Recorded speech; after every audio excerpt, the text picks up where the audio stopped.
Hypnosis में हम लोग समझने जा रहे हैं थ्योरी ऑफ माइंड के बारे में। ये थ्योरी ऑफ माइंड क्या है? हमारे माइंड का कितना पार्ट होता है। सबसे पहले हम लोग ये समझेंगे कि हमारे माइंड का कितना पार्ट होता है। हमारे माइंड का 3 पार्ट होता है। कॉन्शियस, जो करीब करीब 10% के करीब होता है, और सबकॉन्शियस और अनकॉन्शियस मिल करके ये कोई 30 से 40% होता है। और ये जो है आपको 40 से 50% होता है। कॉन्शियस माइंड को रैंडम मेमोरी भी कहा जाता है।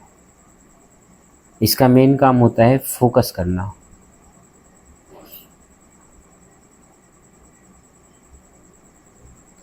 किसी चीज़ पे फोकस करता है, कंसंट्रेट करता है। और इसका दूसरा काम होता है इमेजिनेशन करना।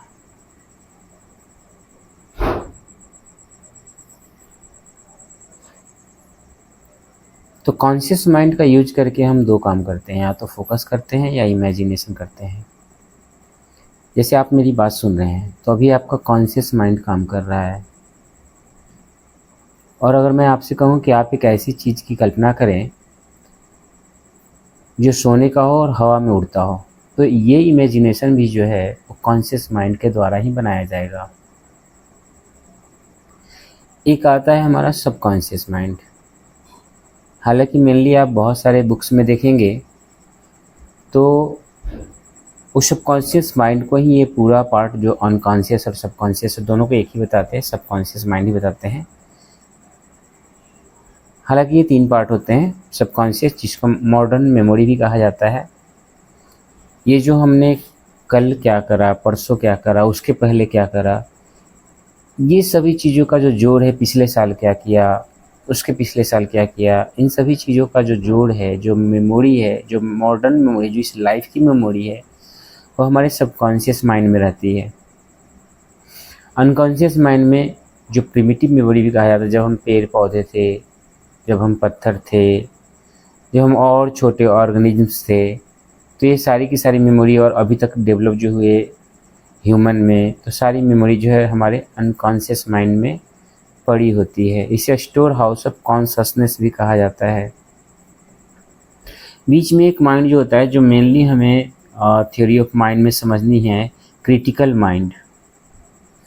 कॉन्शियस माइंड को रैंडम मेमोरी भी कहा जाता है, सबकॉन्शियस माइंड को मॉडर्न मेमोरी भी कहा जाता है, क्योंकि इस लाइफ की सारी चीज़ें होती है। और अनकॉन्शियस माइंड को प्रिमिटिव मेमोरी, यानी कि प्रारंभिक, बहुत पुराना मेमोरी भी कही जाती है। कॉन्शियस माइंड का फंक्शन क्या क्या होता है, आइए इसको समझने की कोशिश करते हैं। ये मैसेज को रिसीव करता है। जो भी हम लोग देखते हैं, सुनते हैं, जो भी करते हैं, उसे मैसेज कहा जाता है। तो मैसेज को रिसीव करता है, उसे प्रोसेस करता है और उसको भेज देता है क्रिटिकल माइंड के पास। ये हमारा जो ये लेयर देख रहे हैं आप, ये जो लेयर है, ये हमारा क्रिटिकल माइंड का लेयर है। ये लेयर है, ये माइंड नहीं है। ये क्रिटिकल थिंकिंग लेयर भी कहा जाता है, क्रिटिकल माइंड भी कहा जाता है। लेकिन एक लेयर है जो केवल फिल्टरेशन का काम करता है।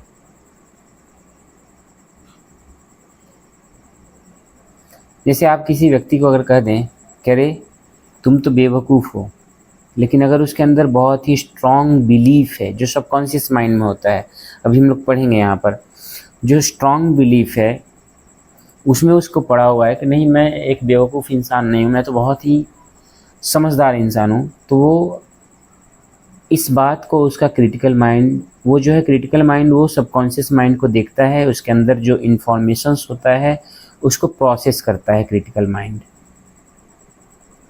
इसके इन्फॉर्मेशन को ये प्रोसेस करता है और टेस्ट करता है, चेक करता है, और चेक करके ये बताता है कि नहीं, मैं तो ऐसा नहीं हूँ। और उसके बाद क्रिटिकल माइंड उसको फिल्टर करके उसको जाने नहीं देता सबकॉन्शियस माइंड में। वो विश्वास नहीं करेगा आपके ऊपर। आप जो उसे कहेंगे कि अरे तुम तो बेवकूफ़ हो, जैसे किसी कोई आपको बोले अगर कि तुम बीमार हो, लेकिन आपको पता है कि आप बीमार नहीं हैं, आपको पूरा विश्वास है अपने ऊपर, तो आप कहेंगे नहीं ये गलत है, तो क्रिटिकल माइंड आपका फ़िल्टर कर देगा। यदि आप सुंदर हैं और कोई आपको कहता है कि आप तो कुरूप हो, तो आपका क्रिटिकल माइंड उसको फ़िल्टर कर देगा। तो क्रिटिकल माइंड का काम है फ़िल्टर करना, और वो उसके पास अपना कोई इन्फॉर्मेशन नहीं होता है। वो इन्फॉर्मेशन जो होता है, वो जो डाटा होता है, वो सबकॉन्शियस माइंड की डाटा का यूज करता है। Use data of subconscious mind, वो मैचिंग करता है। तो यही क्रिटिकल माइंड जो है हमें हिप्नोसिस में जाने या नहीं जाने के लिए जिम्मेवार होता है। तो क्रिटिकल माइंड जो है स्टोर करता है, मैसेज सेंड करता है सबकॉन्शियस माइंड को प्रोसेस करके, और सबकॉन्शियस माइंड जो क्या है वो हमेशा रिव्यू करता रहता है, एडजस्ट करता रहता है, स्टोर करता रहता है। इससे स्टोर हाउस ऑफ कॉन्शसनेस भी कहते हैं, मेमोरी भी कहते हैं। ये डाटा को स्टोर करता रहता है, पुराने और नए सभी डाटाओं को ये जो है प्रोसेस करता रहता है। अगर आप किसी चीज़ को खोज रहे हैं और आपको नहीं मिल रहा है, फिर आप खोज कर हार गए, थक गए, और फिर आपको एक याद आता है, तो ये जो याद आता है वो आपको ये सबकॉन्शियस माइंड के कारण याद आता है। वो क्या करता है, आप जब थक के छोड़ भी देते हो तो भी वो काम करता रहता है। बहुत बड़े बड़े वैज्ञानिकों ने बहुत बड़ी बड़ी चीज़ें इसी सबकॉन्शियस माइंड के कारण ही खोजी है। उन्होंने अपने माइंड में उस बीज को डाल दिया और सबकॉन्शियस माइंड उस पर काम करता रहता है और वो चीज़ें फिर खोज ली जाती है।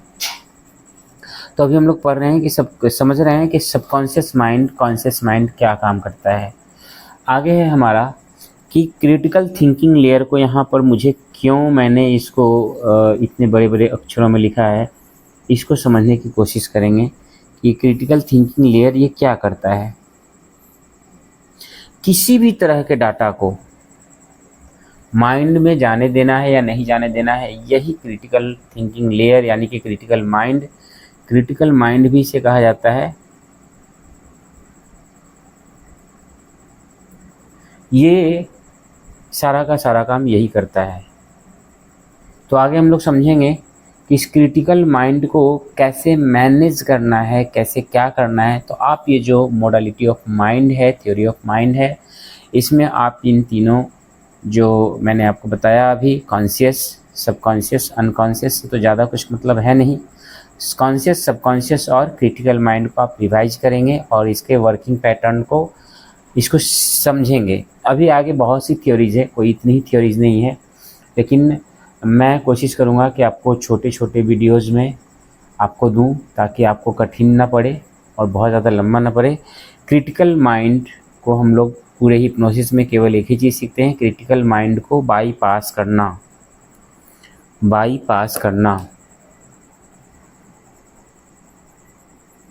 बाईपासिंग ऑफ क्रिटिकल माइंड, ये हम लोग सीखेंगे पूरे हिप्नोसिस में। तो अभी मैंने जो आपको बताया होगा फिर से रिवाइज करता हूँ। कॉन्शियस माइंड जो 10% है और सबकॉन्शियस माइंड जो 30 to 40% या 90% भी कही जाती है, दोनों को मिला करके। और क्रिटिकल माइंड जो है एक लेयर है जो किसी भी तरह के बातों को फिल्टर करता रहता है। आपको कोई बेकार की बातें कही जाए तो आपका माइंड फिल्टर करके उसे बाहर फेंक देता है। और अगर इसलिए आप जो बहुत समझदार व्यक्ति हैं उनको किसी भी तरह की बातें आप सिखा नहीं सकते आसानी से।